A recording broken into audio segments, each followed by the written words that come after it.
Hello, ഇന്നത്തെ കഥയിലേക്ക് എല്ലാവർക്കും സ്വാഗതം. അങ്ങനെ ശ്രീ സച്ചിയുടെ മനസ്സിന് സോപ്പിട്ട് നിർത്തിയിരിക്കുകയാണ്. സച്ചിയോട് ഒരുപാട് രേവതിയുടെ നന്മകളും കാര്യങ്ങളൊക്കെ പറഞ്ഞെടുത്തപ്പോൾ സച്ചിക്കും കേൾക്കും തോറും ഏറെക്കുറെ ശരിയാണെന്നൊക്കെ തോന്നുന്നുണ്ട്. അവസാനം വർഷ പറഞ്ഞെടുത്ത ഐഡിയയാണ് ശ്രീ ഉപയോഗിക്കുന്നത്. അപ്പം സച്ചിക്കും രേവതിക്കും വേണ്ടിയിട്ട് ഒരു പരിപാടി അറേഞ്ച് ചെയ്തിട്ടുണ്ടെന്നും റെസ്റ്റോറൻറ്റിലേക്ക് വരണം എന്നൊക്കെ പറയുന്നുണ്ട്. അപ്പോൾ ആദ്യമൊക്കെ സച്ചി അതിന് നിന്നിട്ടുണ്ടായിരുന്നില്ല. എനിക്ക് കാർ ഓടിക്കാനുണ്ടാവും, തിരക്കാന്ന് അങ്ങനെയൊക്കെ പറഞ്ഞ് ഒഴിഞ്ഞു മാറാൻ നോക്കിയതാണ്. അപ്പോൾ ശ്രീ പറയുന്നുണ്ട്, അങ്ങനെയാണെങ്കിൽ പിന്നെ ഇനി ഞാൻ ഏട്ടനും തമ്മിൽ യാതൊരു ബന്ധവുമില്ല. ഓ, കുട്ടിക്കാലം തൊട്ട് ഇതും പറഞ്ഞല്ലേ നീ എന്നെ ബ്ലാക്ക്മെയിൽ ചെയ്യാറ് എന്നൊക്കെ പറഞ്ഞിട്ട് സച്ചി സമ്മതിക്കുകയാണ്. ആ സന്തോഷം കൊണ്ട് തന്നെ ശ്രീ സച്ചിയെ കെട്ടിപ്പിടിച്ച് ഉമ്മ കൊടുക്കുന്നുണ്ട്. അതിനുശേഷം അവരോട് യാത്ര ചോദിച്ച് അവിടുന്ന് പോവുകയാണ്. രേവതി ഡ്രസ്സൊക്കെ മടക്കി വെച്ചുകൊണ്ടിരിക്കുകയാണ്. മുറിയിൽ തന്നെ സച്ചി ഉണ്ടായിരുന്നു കണ്ണാടിക്ക് മുന്നിൽ. അവനിങ്ങനെ കണ്ണാടി കൂടെ രേവതിയെ നോക്കുന്നുണ്ട്. പക്ഷെ അവളതൊന്നും ശ്രദ്ധിക്കുക കൂടെ ചെയ്യാതെ അവൾ ഡ്രസ്സൊക്കെ മടക്കി വെച്ചുകൊണ്ടിരിക്കുക. അവസാനം നാണക്കടക്കം മാറ്റി വെച്ച് സച്ചി തന്നെ ചോദിക്കുകയാണ്, എന്തെടുക്കുക? അപ്പോൾ രേവതി കട്ടക്കാണ് ഉത്തരം കൊടുക്കുന്നത്. രേവതി പറയുന്നുണ്ട്, ഞാൻ ദോശ ചുട്ടുകൊണ്ടിരിക്കുക. എന്ത്? സച്ചി ചോദിക്കുകയാണ്. കാണുന്നില്ലേ സാരി മടക്കി വെക്കുന്നത്? രേവതി നല്ല കട്ടക്കലിപ്പിലാണ്. മടക്കി വെച്ചത് മതി, ഇറങ്ങാൻ നോക്ക്, ഡ്രസ്സ് മാറ്റ്. അപ്പോൾ രേവതി ചോദിക്കുന്നുണ്ട്, ഞാനെന്തിനാ ഇറങ്ങണം? നീ എന്താ ഒന്നും അറിയാത്തതുപോലെ, നിന്നോട് പറഞ്ഞതല്ലേ? സച്ചി ചോദിക്കുകയാണ്. പാർട്ടിയുടെ കാര്യം ശ്രീകാന്ത് വിളിച്ച് പറഞ്ഞു കാണുമല്ലോ. അപ്പോൾ രേവതി സച്ചിയെ നോക്കിയോട് പറയാണ്, ആ പറഞ്ഞിരുന്നു. എന്നിട്ടാണോ ഇറങ്ങാതിരിക്കുന്നത്? പെട്ടെന്ന് ഇറങ്ങാൻ നോക്ക്, വൈകിക്കണ്ട. അപ്പോൾ രേവതി പറയാണ്, ഞാനെന്തിനാ ഇറങ്ങണം? അത് കപ്പിൾസിനുള്ള പാർട്ടിയാ, അതായത് ഭാര്യ ഭർത്താക്കന്മാർക്കുള്ള പാർട്ടി. നിങ്ങളുടെ ഏട്ടനും ഏട്ടത്തിയും പോകുന്നുണ്ട്, പിന്നെ നമ്മളെന്തിനാ പോകുന്നേ? നമ്മൾ ഭാര്യയും ഭർത്താവുമാണോ? രേവതി ദേഷ്യത്തോടെയാണ് ചോദിക്കുന്നത്. അപ്പോൾ സച്ചി പേടിയോടെ എന്നുള്ള പോലെയാണ് പറയുന്നത്. അത് പിന്നെ നാട്ടുകാരൊക്കെ അങ്ങനെയാണ് പറയുന്നത്. ആ, അവർ പറയും, അവർക്ക് സത്യമൊന്നും അറിയില്ലല്ലോ. രേവതി കട്ടക്കാന്നുള്ളത് സച്ചിക്ക് മനസ്സിലാവുന്നുണ്ട്. തോറ്റു കൊടുത്തേ വഴിയുള്ളൂ എന്ന് അവന് തന്നെ മനസ്സിലാവുകയാണ്. അപ്പോൾ രേവതി പറയാണ്, നമ്മൾ ഭാര്യ ഭർത്താക്കന്മാരെ പോലെയല്ലല്ലോ, അന്യരെ പോലെയല്ലേ കഴിയുന്നത്. ഞാനെങ്ങോട്ടും ഇല്ല. രേവതി തീർത്തു പറയാണ്. അത് കേട്ടതും സച്ചി ആകെ പരിങ്ങലിലായി. നമ്മൾ പോയില്ലെങ്കിൽ ശ്രീകാന്തിന് വിഷമാവും. നിന്നെയും കൂട്ടി ചെന്നില്ലെങ്കിൽ അവൻ എന്നോട് പിണങ്ങും. അപ്പം രേവതി പറയാണ്, എന്താ പറഞ്ഞാൽ മനസ്സിലാവുന്നില്ലേ? ഞാൻ പറഞ്ഞില്ലേ അത് ഭാര്യ ഭർത്താക്കന്മാർക്കുള്ള പാർട്ടിയാണെന്ന്. സച്ചി ശരിക്കും പറഞ്ഞാൽ പെട്ട അവസ്ഥയിലായി. രേവതി ആണെങ്കിൽ അതൊന്നും വകവെക്കുന്ന കൂടിയില്ല. അവൾ ഡ്രസ്സൊക്കെ അലമാരയിലേക്ക് എടുത്തു വെക്കുകയാണ്.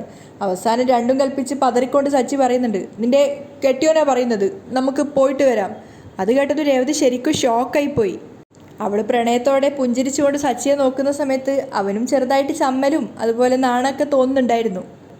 രേവതിക്ക് ശരിക്കും അതൊരു സന്തോഷത്തിൻ്റെ നിമിഷം തന്നെയായിരുന്നു. അവൾ പ്രണയത്തോടു കൂടി സന്തോഷത്തോടെ സച്ചിയെ നോക്കി നിൽക്കുകയാണ്. അപ്പം നാണത്തോടെ സച്ചിയും പറയുന്നുണ്ട്, നിന്റെ കോഴിമുട്ട പോലത്തെ കണ്ണ് ഉരുട്ടി നോക്കാതെ വേഗം റെഡിയായിട്ട് വാ, ഞാൻ വെയിറ്റ് ചെയ്യാം എന്ന് പറഞ്ഞ് സച്ചി പുറത്തേക്ക് പോകുമ്പം രേവതി പറയുന്നുണ്ട്, ഒന്ന് നിന്നേ. എന്നിട്ട് ബെഡിൽ എടുത്ത് വെച്ചിട്ടുണ്ടായിരുന്ന 2 സാരി എടുത്തിട്ട് സച്ചിക്ക് കാണിച്ചു കൊടുക്കുകയാണ്. ഇതിലേതാ ഭംഗി ഉണ്ടാവുക, ഏതാ ഉടുക്കേണ്ടതെന്ന് ചോദിച്ചിട്ട്. അപ്പോൾ സച്ചി ചോദിക്കുന്നുണ്ട്, ഓ അപ്പോൾ സാരിയൊക്കെ റെഡിയാക്കി വെച്ചിട്ടാണല്ലേ വരുന്നില്ല എന്ന് പറഞ്ഞത്. അപ്പോൾ രേവതിയും ചിണുങ്ങിക്കൊണ്ട് പറയുകയാണ്, നിങ്ങൾ പറഞ്ഞ ഇതിലേതാ ഉടുക്കേണ്ടതെന്ന്. അപ്പോൾ സച്ചി പറയുന്നുണ്ട്, നിനക്ക് ഏതാ ഇഷ്ടമുള്ളത് അത് എടുത്തോന്ന്. അപ്പോൾ അതും 2 കയ്യിൽ പിടിച്ചുകൊണ്ട് രേവതി ഇങ്ങനെ നിൽക്കുകയാണ്. കുറച്ച് ദൂരം മുന്നോട്ട് പോയപ്പോൾ സച്ചി വീണ്ടും തിരിച്ചു വന്നിട്ട് പറയുന്നുണ്ട്, ഈ വൈറ്റ് കളർ സാരി എടുത്തോ, അതിൽ നിന്നെ കാണാൻ നല്ല ഭംഗിയാണ്, നിനക്ക് നന്നായിട്ട് ചേരും. സച്ചി സ്നേഹത്തോടെയാണ് സംസാരിക്കുന്നത്. രേവതി അറിയാതെ തലയാട്ടി പോകുന്നുണ്ട്. സച്ചി പുറത്തേക്ക് പോകുന്നത് രേവതി പ്രണയത്തോടെ നോക്കി നിൽക്കുകയാണ്. അതിനുശേഷം അവൻ സെലക്ട് ചെയ്ത ആ സാരി അവൾ നെഞ്ചോട് ചേർത്ത് വെക്കുന്നുണ്ട് പുഞ്ചിരിച്ചുകൊണ്ട്. അതേസമയം ശ്രീ അവൻ്റെ റെസ്റ്റോറൻറ്റിൽ ഏട്ടന്മാരെ വിളിച്ചതിൻ്റെ ആ ഒരു തിരക്കിൽ ഓരോന്ന് റെഡിയാക്കിക്കൊണ്ടിരിക്കുകയാണ്. ആദ്യം തന്നെ വന്നത് ശ്രുതിയും കൂടിയാണ്. അവർ നല്ല ഗെറ്റപ്പിലാണ് വന്നിട്ടുണ്ടായിരുന്നത്. ശ്രീയെ കണ്ടപ്പോൾ തന്നെ വിളിച്ചപ്പോൾ ശ്രീ പറയുന്നുണ്ട്, വാ ഇരിക്കുക എന്ന് പറഞ്ഞുകൊണ്ട് രണ്ടുപേരെ അവിടെ സ്വീകരിച്ചിരുത്തുകയാണ്. റെസ്റ്റോറൻറ്റ് കൊള്ളാം ശ്രീകാന്ത്, നല്ലൊരു അറ്റ്മോസ്ഫിയർ. അപ്പം ശ്രുതിയും പറയുന്നുണ്ട്, അതെ നല്ലൊരു കാമായിട്ടുള്ളൊരു സ്ഥലം. അപ്പം സ്ത്രീ പറയാണ്, നിങ്ങൾ രണ്ടുപേരും ഇരിക്കുക, ഞാൻ ബാക്കിയുള്ള സാധനങ്ങളൊക്കെ എടുത്തിട്ട് വരാം എന്ന് പറഞ്ഞുകൊണ്ട് അവൻ അവിടെ നിന്ന് പോവാണ്. അപ്പോഴാണ് രേവതിയും സച്ചിയും കൂടെ അങ്ങോട്ടേക്ക് വരുന്നത്. അപ്പം കയറി വന്നപ്പോൾ തന്നെ രേവതി ചുറ്റിലും നോക്കിയിട്ട് സച്ചിയോട് പറയാണ്, ഇതുപോലുള്ള ഹോട്ടലിൽ നിന്നൊന്നും ഞാൻ ഇതുവരെ ഭക്ഷണം കഴിച്ചിട്ടില്ല. അപ്പോൾ സച്ചി പറയുന്നുണ്ട്, ഞാനും ഇതുവരെ കഴിച്ചിട്ടില്ല. കസ്റ്റമേഴ്സിനെയൊക്കെ ഇവിടെ ഡ്രോപ്പ് ചെയ്യാന്നല്ലാതെ ഇതിൻ്റെ അകം തന്നെ ആദ്യമായിട്ട് കാണുകയാണ്. ഇവിടെ നിന്നൊക്കെ ഫുഡ് കഴിക്കാൻ നിന്നാലേ ഞാൻ 2 ദിവസം കാർ ഓടിച്ച് കിട്ടുന്ന പണം കൊടുക്കേണ്ടി വരും. അപ്പോൾ രേവതി തമാശയായിട്ട് പറയാണ്, പേടിക്കേണ്ട, ശ്രീകാന്ത് വിളിച്ചിട്ട് വന്നതല്ലേ, അവൻ്റെ വകയാണല്ലോ ഇന്നത്തെ പാർട്ടി. ആ അത് ശരിയാ, സച്ചി ചിരിച്ചുകൊണ്ട് ഓർമ്മിക്കുകയാണ്. പെട്ടെന്ന് രണ്ടുപേരും സംസാരിച്ച് മുന്നോട്ടേക്ക് നോക്കുമ്പോഴാണ് അവിടെ പ്രണയത്തോട് സംസാരിച്ചിരിക്കുന്ന ശ്രുതിയെയും കാണുന്നത്. അവരും പെട്ടെന്ന് അവിചാരിതമായിട്ട് നോക്കിയപ്പോൾ നേരെ സച്ചിയെയും രേവതിയാണ് കാണുന്നത്. 4 പേരും മുഖത്തോട് മുഖം നോക്കുന്ന സമയത്ത് വലിയ താല്പര്യമില്ലാത്ത മട്ടിലാണ് 4 പേരുടെയും മുഖമുള്ളത്. അവസാനം രേവതി തന്നെ ഒന്ന് ചിരിച്ചുകൊണ്ട് രണ്ടുപേരും കൂടെ അവരുടെ അരികിലേക്ക് പോവുകയാണ്. അപ്പോൾ ശ്രുതി ചോദിക്കുന്നുണ്ട്, അല്ല നിങ്ങളെന്താ ഇവിടെ? സച്ചിയാണ് മറുപടി പറയുന്നത്, ഇവിടെ എന്തിനാ വരുന്നത്? ഭക്ഷണം കഴിക്കാൻ, അത് ചോദിക്കാനുണ്ടോ? അപ്പോൾ ശ്രുതി സംശയത്തോട് ചോദിക്കുകയാണ്, നിങ്ങൾ ഇവിടുന്ന് ഭക്ഷണം കഴിക്കാനോ? നിങ്ങൾക്ക് ഇവിടുന്ന് ഭക്ഷണം കഴിക്കുകയാണെങ്കിലേ ഞങ്ങൾക്കും കഴിക്കാം. സച്ചി വിട്ടുകൊടുക്കുന്നില്ല. അപ്പോൾ ശ്രുതി പരിഹസിക്കുകയാണ്, ഇത് ഹൈ ക്ലാസ്സിനുള്ളതാ, ഇവിടുത്തെ ഒരു നേരത്തെ ബില്ല് എത്രയാണെന്ന് അറിയാവോ? വേഗം വിട്ടോ, ഇല്ലെങ്കിലേ കാശ് കൊടുക്കാനില്ലാത്തതിന്റെ പേരിലേ ഇവിടുത്തെ അടുക്കള പണി എടുക്കേണ്ടി വരും. ശ്രുതി പരിഹസിച്ച് ചിരിച്ചുകൊണ്ട് ശ്രുതിയെ നോക്കി ചിരിക്കുകയാണ്. അപ്പോൾ സച്ചി പറയുന്നുണ്ട്, എടാ തൽക്കാലം ഞാൻ ഇതിന് മറുപടി പറയുന്നില്ല. നിന്നെ നാണം കെടുത്തി എനിക്ക് മതിയായി. ഹൈ ക്ലാസ്സുകാരെ, ഞങ്ങൾ ഇവിടെ ഒന്ന് ഇരുന്നോട്ടെ. എന്നിട്ട് അവർക്ക് ഓപ്പോസിറ്റുള്ള 2 ചെയറിൽ രേവതിയും സച്ചി ഇരിക്കുകയാണ്. അപ്പോൾ രേവതി പറഞ്ഞു കൊടുക്കുന്നുണ്ട്, ശ്രീകാന്ത് വിളിച്ചിട്ട് വന്നതാ ഞങ്ങൾ. ശ്രീകാന്ത് വിളിച്ചിട്ടോ? അപ്പോഴേക്കും ശ്രീ അവിടെ സൂപ്പും കൊണ്ട് വരുന്നുണ്ട്. അപ്പം ശ്രുതി ദേഷ്യത്തോട് ചോദിക്കുകയാണ്, ശ്രീകാന്തേ, ഇവരെ വിളിച്ചത് നീ ഞങ്ങളോട് പറഞ്ഞില്ലല്ലോ. അപ്പോൾ ശ്രീ പറയാണ്, ഇത് ഫാമിലി ഗെറ്റ് ടുഗദർ ആയിട്ടാ, ഞാൻ ഇവരെ വിളിച്ചിരുന്നു. അപ്പം തന്നെ 4 പേരുടെ മുഖത്ത് ആ ഒരു പരിഭവം ഒക്കെ ഉണ്ടായിരുന്നു. മാത്രമല്ല ശ്രുതി ദേഷ്യത്തോടെ പറയുന്നുണ്ട്, ഞങ്ങൾ കരുതി നീ മാത്രമേ ഉണ്ടാവുള്ളൂ എന്ന്. അപ്പോൾ സച്ചി പറയാണ്, ഹോട്ടൽ ഇവ മാത്രമേ ഉണ്ടാവുള്ളൂ, മണ്ട നീ. ശ്രുതിയും വിട്ടുകൊടുക്കുന്നില്ല. ഡാ സച്ചിയും വിളിക്കുന്നുണ്ട്. അപ്പോൾ ശ്രീ പറയാണ്, വന്ന ഉടനെ തുടങ്ങിയോ 2 പേരും?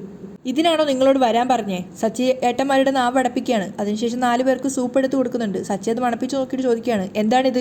അപ്പോൾ ശ്രീ പറഞ്ഞു കൊടുക്കുക പുഞ്ചിരിച്ചിട്ട്, സൂപ്പ്. അപ്പോൾ ശ്രുതി അവസരമൊന്നും വേസ്റ്റ് ആക്കുന്നില്ല. ശ്രുതി പറയുന്നുണ്ട്, കണ്ടോ, ഇതുപോലും അറിയില്ല. ഇവനെയാണോ നീ ഇവിടെ ഫുഡ് കഴിക്കാൻ വിളിച്ചത്? ഇവനൊക്കെ റോഡ് സൈഡിലെ വല്ല തട്ടുകടയെ പറ്റൂ. അത് കേട്ടത് സച്ചി പറയുന്നുണ്ട്, കുറച്ചു കാലം മുമ്പ് റോഡ് സൈഡിലെ തട്ടുകടയിൽ നിന്നും ഭക്ഷണം കഴിക്കാൻ പോലും കഴിവില്ലാതിരുന്ന നീ എവിടുന്നാണ് കഴിച്ചതെന്ന് പറയണോ ഞാൻ? ശ്രുതി പ്രതികരിക്കാതെ നിൽക്കുന്ന കണ്ടപ്പോൾ ശ്രുതി നോക്കുന്നുണ്ട് ശ്രുതിയെ തന്നെ. അവനാണെങ്കിൽ ചമ്മിയൊരു മുഖഭാവത്തോടെയാണ് നിൽക്കുന്നത്. അപ്പോൾ സച്ചി വിട്ടുകൊടുക്കുന്നില്ല. അതൊക്കെ മറന്നോ? രംഗം കൂടുതൽ വഷളാക്കണ്ടെന്ന് കരുതി ശ്രീ ഇടപെടുകയാണ്. വീട് സച്ചിയേട്ടാ. സച്ചി പറയുന്നുണ്ട്, നീ പറഞ്ഞത് കൊണ്ടാണ് ഞങ്ങൾ വന്നത്. ഇവൻ്റെയൊക്കെ മോന്ത കണ്ടുകൊണ്ട് ഭക്ഷണം കഴിക്കേണ്ട കാര്യം ഓർക്കുമ്പോഴാ. ശ്രീ പറയുന്നുണ്ട്, ഏട്ടാ മിണ്ടാതിരിക്കേ. എല്ലാവരും സൂപ്പ് എങ്ങനെയുണ്ടെന്ന് നോക്ക്. ശ്രീ വിഷയം മാറ്റുകയാണ്. അപ്പോൾ പുഞ്ചിരിച്ചുകൊണ്ട് 4 പേര് സൂപ്പ് കുടിക്കാൻ വേണ്ടി പോകുന്നുണ്ട്. ആ സമയത്ത് രേവതി ചോദിക്കുകയാണ്, ഭക്ഷണത്തിന് മുമ്പാണോ സൂപ്പ് കഴിക്കേണ്ടത്? എൻ്റെ വീട്ടിൽ ജലദോഷം വന്ന എല്ലാവരും ആട്ടിൻ സൂപ്പ് വാങ്ങി കഴിക്കാറുണ്ട്. അത് കേട്ടതും പരിഹസിച്ചുകൊണ്ട് ശ്രുതിയോട് പറയുന്നുണ്ട്, അത് തള്ളു, സൂപ്പ് ആദ്യമായിട്ട് കാണുമായിരിക്കും. രേവതിയെ ശ്രുതി ഇൻസൾട്ട് ചെയ്തതാണെന്ന് മനസ്സിലായിട്ടത് തന്നെ സച്ചി ചോദിക്കുന്നുണ്ട്, നിങ്ങൾ 2 പേരും ദിവസവും സൂപ്പ് കൊണ്ടാണോ കുളിക്കുന്നേ? ദേ സച്ചി, ശ്രുതിക്ക് ദേഷ്യം വരുന്നുണ്ട്. അപ്പം വീണ്ടും ശ്രീ ഇടപെടുകയാണ്, കഴിക്കേട്ടാ. അങ്ങനെ 4 പേരും വീണ്ടും സൂപ്പ് കുടിച്ചുകൊണ്ടിരിക്കുമ്പം ശ്രീ പറയുന്നുണ്ട്, ഇപ്പം ഞാൻ എന്തെന്നില്ലാത്ത സന്തോഷത്തിലാണ്. അപ്പം വേഗം തന്നെ ശ്രുതി ചോദിക്കുന്നുണ്ട്, ഞങ്ങൾ 2 പേരും വന്നതുകൊണ്ടാണോ? അതായത് ശ്രുതിയും വന്നതുകൊണ്ടാണോ എന്ന്. അപ്പോൾ ശ്രീ മനസ്സ് നിറഞ്ഞിട്ട് പറയാണ്, നിങ്ങൾ 2 ഏട്ടത്തിമാരും വീട്ടിൽ വന്നതുകൊണ്ട്. ഇപ്പോഴാ അതൊരു വീടായത്. മുമ്പത് ഞങ്ങൾ ആണുങ്ങളുടെ വീടായിരുന്നു. അമ്മ മാത്രമായിരുന്നു പെണ്ണ്. അപ്പോൾ സച്ചി പറയുന്നുണ്ട്, അവരെ പെണ്ണെന്ന് പറയാവോടാ? അപ്പോൾ ശ്രുതി പറയാണ്, ഒരു വലിയ കുടുംബത്തിലേക്ക് വരണം എന്നായിരുന്നു ആഗ്രഹം. ആൻറ്റി കാരണം അത് നടന്നു. അത് കേട്ടപ്പോൾ സച്ചിക്ക് ദേഷ്യം വരികയാണ്. ഭക്ഷണം കഴിക്കാനാണോ ഇവിടെ വന്നത്, അതോ അമ്മയെ പുകഴ്ത്താനാണോ? രേവതി ചോദിക്കുന്നുണ്ട്, ഈ സൂപ്പ് നീ ഉണ്ടാക്കിയതാണോ ശ്രീ? അല്ല, അത് വേറൊരു ഷെഫ് ഉണ്ടാക്കിയതാ. ഞാനുണ്ടാക്കിയ ഐറ്റം ഇതാ വരുന്നു എന്ന് പറഞ്ഞപ്പോഴേക്കും വേറൊരു ഷെഫ് അവിടെ ഐറ്റം കൊണ്ട് വരുന്നുണ്ട്. പനീറിലുണ്ടാക്കിയൊരു സ്പെഷ്യൽ ഡിഷാ. കഴിച്ചിട്ട് അഭിപ്രായം എങ്ങനെയുണ്ടെന്ന് പറ. അങ്ങനെ 4 പേർക്കും അവനത് സെർവ് ചെയ്യാണ്. ശ്രുതിയും അതിലുള്ള നൈഫും ഫോക്കും ഒക്കെ ഉപയോഗിച്ചിട്ടാണ് കഴിക്കുന്നത്. പക്ഷേ അതേസമയം സച്ചി വേഗം തന്നെ നൈഫും ഫോർക്കൊക്കെ മാറ്റി വെച്ചിട്ട് കൈകൊണ്ട് കഴിക്കാൻ തുടങ്ങുകയാണ്. പക്ഷേ രേവതി ആണെങ്കിൽ അവർ കഴിക്കുന്ന പോലെ കഴിക്കാൻ വേണ്ടി ശ്രമിച്ചുകൊണ്ടേ ഇരിക്കുന്നുണ്ട്. പക്ഷെ അവൾക്കതിന് സാധിക്കുന്നുണ്ടായിരുന്നില്ല. അത് കണ്ട് ശ്രുതി പരിഹസിച്ചിരിക്കുകയാണ്. സച്ചിയും വിചാരിക്കുന്നുണ്ട്, ഇവക്ക് ഇതെന്തിൻ്റെ കേടാ, ശരിക്കും കഴിച്ചുകൂടെ എന്നൊക്കെ. പക്ഷേ രേവതി ആകെ വല്ലാത്തൊരവസ്ഥയിലാണ്, ഇതെങ്ങനെ കഴിക്കുമെന്ന് വിചാരിച്ചിട്ട്. അവൾ ധർമ്മസങ്കടത്തിലായിട്ട് ശ്രീയെ നോക്കുന്നുണ്ട്. വീണ്ടും അവൾ അതിനെ ആവർത്തിച്ചുകൊണ്ടിരിക്കുകയാണ്, കഴിക്കാൻ വേണ്ടി ട്രൈ ചെയ്തുകൊണ്ടിരിക്കുകയാണ്. അവർ കഴിക്കുന്നത് പോലെ നൈഫ് വെച്ചിട്ട് കട്ട് ചെയ്യാനൊക്കെ ശ്രമിക്കുന്നുണ്ട്. പക്ഷെ ഒന്നും സാധിക്കുന്നുണ്ടായിരുന്നില്ല.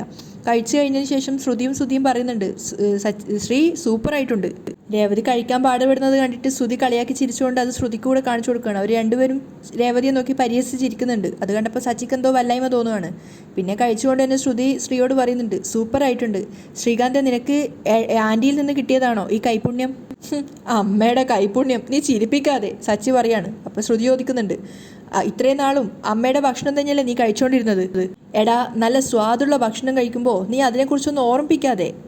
രേവതി വീണ്ടും ഫോർക്കും നൈഫും ഉപയോഗിച്ച് കഴിക്കാൻ ശ്രമിക്കുന്നത് കണ്ടിട്ട് ശ്രുതിയും ഇങ്ങനെ പരിഹസിച്ചിരിക്കുകയാണ്. അത് കണ്ടിട്ട് സച്ചി പറയുന്നുണ്ട്, രേവതി, നമുക്കിതിനെ കൈ തന്നിരിക്കുന്നത്, ഇതൊക്കെ എടുത്ത് കളാ. അത് കേട്ടത് രേവതി പുഞ്ചിരിച്ചുകൊണ്ട് അതൊക്കെ മാറ്റി വെച്ചിട്ട് സച്ചി കഴിക്കുന്നത് പോലെ തന്നെ കൈകൊണ്ട് കഴിക്കുകയാണ്. അവരുടെ ആ ഒരു അറിവില്ലായ്മ കണ്ടിട്ട് ശ്രുതിയും അതുപോലെ തന്നെ ശ്രുതിയും പരിഹസിച്ചിരിക്കുന്നുണ്ടായിരുന്നു. 4 പേരും കഴിക്കുന്നത് മനസ്സ് നിറഞ്ഞ് കണ്ടു നിന്നിട്ട് ശ്രീ പറയുന്നുണ്ട്, എന്താ ആരും ഒന്നും മിണ്ടാത്തത്? വഴക്കടിക്കരുതെന്നേ ഞാൻ പറഞ്ഞിട്ടുള്ളൂ, എല്ലാവരും എന്തെങ്കിലുമൊക്കെ സംസാരിക്കേ. അപ്പോൾ സച്ചി പറയുന്നുണ്ട്, ഭക്ഷണം കഴിക്കുമ്പോൾ എന്ത് സംസാരിക്കാനാടാ? അങ്ങനെയെങ്കിൽ ഞാൻ സംസാരിക്കാന്ന് പറഞ്ഞിട്ട് ശ്രുതി പറയാണ്, എനിക്ക് രേവതിയെക്കുറിച്ച് കൂടുതലായിട്ടൊന്നും അറിയില്ല. രേവതി, നിങ്ങളുടെ 2 പേരുടെയും വിവാഹം എങ്ങനെയാണ് നടന്നത്? എപ്പോഴാണ് നിങ്ങൾ ആദ്യമായിട്ട് കണ്ടത്? നിങ്ങളുടെ ലവ് മാരേജ് ആണോ? ഇതൊക്കെ ശ്രുതി ചോദിക്കുന്ന കേട്ടപ്പോൾ തന്നെ ശ്രുതിക്ക് ആകെ കൂടെ ടെൻഷൻ ആവുന്നുണ്ട്. അപ്പോൾ സച്ചി പറയാണ്, ലവും ഇല്ല ക്യൂവും ഇല്ല, ഇവരൊന്നും പറഞ്ഞില്ലായിരുന്നോ? ശ്രുതി ടെൻഷനോടെ ചുമക്കുകയാണ്. ആ സമയത്ത് സച്ചി പറയുന്നുണ്ട്, മറ്റുള്ളവരെ കുറിച്ച് അതും ഇതുമൊക്കെ പറഞ്ഞു തരും, എന്നാൽ ഇവനെക്കുറിച്ച് ഇവൻ ആരോടും ഒന്നും പറയില്ല.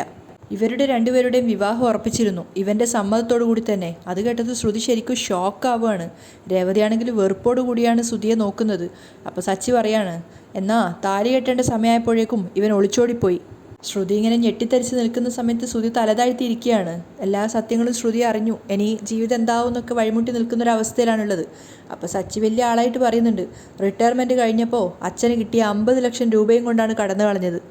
അതൊക്കെ ശ്രുതിയെ സംബന്ധിച്ച് പുതിയ പുതിയ അറിവുകളായിരുന്നു. അപ്പോൾ സച്ചി പറയുന്നുണ്ട്, കല്യാണ മണ്ഡപത്തിലിരുന്ന് വിഷമിക്കുന്ന ഇവളെ ഇവളുടെ വീട്ടുകാരെയും കണ്ടപ്പോൾ അച്ഛനും അച്ഛമ്മയും ഇവളെ കെട്ടാൻ എന്നോട് പറഞ്ഞു. ഞാൻ കെട്ടി. അങ്ങനെയാണ് ഞങ്ങളുടെ വിവാഹം നടന്നത്. ശ്രുതി അപമാനഭാരത്താൽ തലതാഴ്ത്തിയിരിക്കുകയാണ്.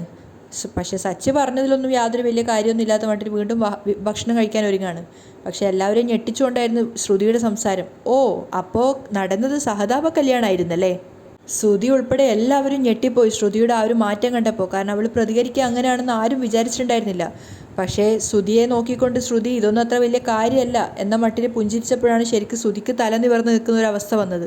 സച്ചിയും രേവതിയും ശ്രീയും ഒക്കെ ഞെട്ടിത്തരിച്ച് നിൽക്കുകയാണ് ശ്രുതിയുടെ ഈ ഒരു മനോഭാവം കാണുമ്പോൾ. അപ്പോൾ ശ്രുതി പറയുന്നുണ്ട്, പത്രത്തിലും ടി വിയിലും ഒക്കെ ഇത്തരത്തിലുള്ള വാർത്തകൾ കാണാറുണ്ട്. പെണ്ണിനെ ഇഷ്ടപ്പെടാത്തത് കൊണ്ട് വിവാഹ ദിവസം ചെറുക്കൻ ഓടിപ്പോയെന്നും അതിനുശേഷം കല്യാണം മുടങ്ങാതിരിക്കാൻ വേണ്ടി അവിടെയുള്ള ഏതെങ്കിലും ഒരു ചെറുക്കനെ കൊണ്ട് കല്യാണം നടത്തിയെന്നൊക്കെ. ഇവിടെ അതാ നടന്നതല്ലേ? സഹതാപം എന്ന രീതിയിൽ പരിഹസിച്ചുകൊണ്ടാണ് ശ്രുതി സംസാരിക്കുന്നുണ്ടായിരുന്നത്. സച്ചി കൂടുതലൊന്നും സംസാരിക്കേണ്ട എന്ന് കരുതി വിഷയം ഒഴിവാക്കിയതാണ്. പക്ഷെ അപ്പോഴേക്കും ശ്രുതി കയറി പിടിക്കുന്നുണ്ട്. അതേ ശ്രുതി, ഇവരുടേത് സഹതാപ കല്യാണ. അത് കേട്ടത് സച്ചി ദേഷ്യത്തോടു കൂടി ശ്രുതിയെ നോക്കുന്നുണ്ട്. ശ്രുതി ഇതൊന്നും വലിയ കാര്യമല്ല എന്നുള്ള മട്ടിൽ ശ്രുതിക്ക് സപ്പോർട്ടായിട്ടാണ് നിൽക്കുന്നത്.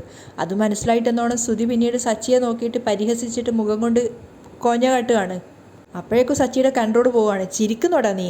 ഇവളെയും ഒരു കുടുംബത്തെയും ചതിച്ച് ഓടിപ്പോയവനാ നീ. ഇവളെ കരയിപ്പിച്ചവൻ. അല്പമെങ്കിലും മനസാക്ഷി ഉണ്ടെങ്കിൽ നീ അത് ചെയ്യുമോ? അപ്പോഴേക്കും ശ്രുതി പാവത്തിനെ പോലെ ശ്രുതിയോട് പറയുന്നുണ്ട്, ശ്രുതി, ചതിച്ചത് എന്നെയാ. ഇഷ്ടമില്ലാത്തൊരു വിവാഹത്തിന് എല്ലാവരും കൂടി എന്നെ നിർബന്ധിച്ചു. ഞാൻ അവിടുന്ന് രക്ഷപ്പെട്ട് ഓടിയതാ. ഇതൊന്നും അത്ര വലിയ വിഷയമായിട്ട് എനിക്ക് തോന്നിയിട്ടില്ല. അതുകൊണ്ടാണ് ഞാൻ ഇതൊന്നും ശ്രുതിയോട് പറയുക പോലും ചെയ്യാതിരുന്നത്. ശ്രുതിയാണെങ്കിൽ ശ്രുതിയെ സപ്പോർട്ട് ചെയ്തുകൊണ്ടാണ് സംസാരിക്കുന്നത്. എനിക്ക് മനസ്സിലാവും ശ്രുതി, ഇതൊന്നും അത്ര വലിയ കാര്യമൊന്നുമല്ല. മനസ്സിന് ഇഷ്ടപ്പെടാത്ത ഒരാളെ എങ്ങനെ വിവാഹം കഴിക്കും? ആ, കറക്റ്റ്. ശ്രുതിക്ക് സന്തോഷമാവുകയാണ് ശ്രുതി തന്നെയാണ് സപ്പോർട്ട് ചെയ്യുന്നതെന്ന് മനസ്സിലാക്കിയപ്പോൾ.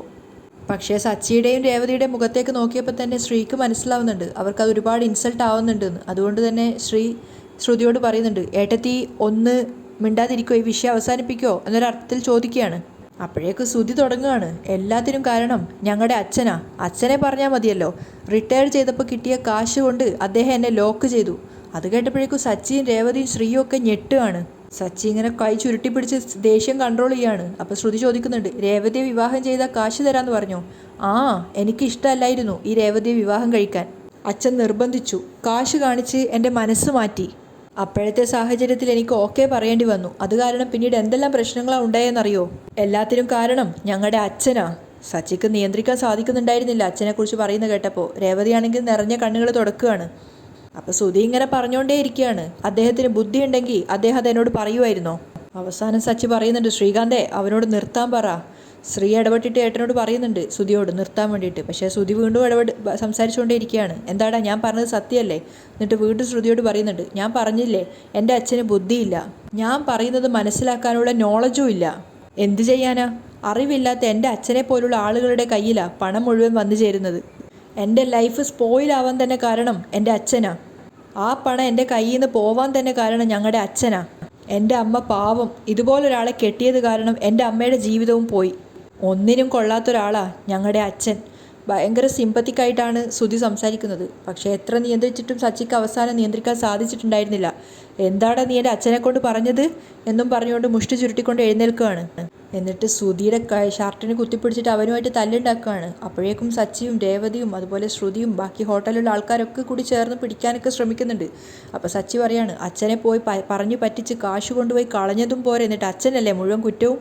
അതേടാ, എല്ലാത്തിനും കാരണം അച്ഛനാ. ശ്രുതിയും വിട്ടുകൊടുക്കുന്നില്ല. അപ്പോഴേക്കും സച്ചി നല്ലൊന്ന് പൊട്ടിച്ചു കൊടുക്കുകയാണ് ശ്രുതിക്ക്. സച്ചിയെ രേവതിയും ശ്രീയും പിടിച്ചു മാറ്റിയിട്ടാണുള്ളത്, ശ്രുതിയെ ശ്രുതിയും. അപ്പോൾ ശ്രുതി പറയുന്നുണ്ട്, സച്ചി നിങ്ങൾക്ക് മാനേഴ്സ് ഇല്ലേ, ബിഹേവ് യുവർ സെൽഫ്. അപ്പം സച്ചി പറയുന്നുണ്ട്, എൻ്റെ അച്ഛനെ പറഞ്ഞോ അടിച്ച് ഇവൻ ഇത്രയും പഠിപ്പിച്ചത് അച്ഛനല്ലേ, ഇത്രയും വളർത്തിയത് അച്ഛനല്ലേ, എന്നിട്ട് ചെയ്യേണ്ടതൊക്കെ ചെയ്തിട്ട് അവൻ അച്ഛനെ കുറ്റപ്പെടുത്തുക. അപ്പോൾ ശ്രുതി പറയുന്നുണ്ട്, എൻ്റെ മുമ്പിൽ വെച്ചിട്ട് എൻ്റെ ഹസ്ബൻഡിനെ അപമാനിക്കരുത്, പൊതുസ്ഥലത്ത് വെച്ച് എങ്ങനെ പെരുമാറണമെന്ന് നിനക്കറിയില്ല. സച്ചി കുതറിക്കൊണ്ടിരിക്കുകയാണ്. അപ്പോൾ രേവതി പറയാണ്, അത് നീ നിന്റെ ഹസ്ബൻഡിനെ പോയി പറഞ്ഞ് പഠിപ്പിക്ക്, അയാളെയാണ് മനസ്സിലാക്കി കൊടുക്കേണ്ടത്.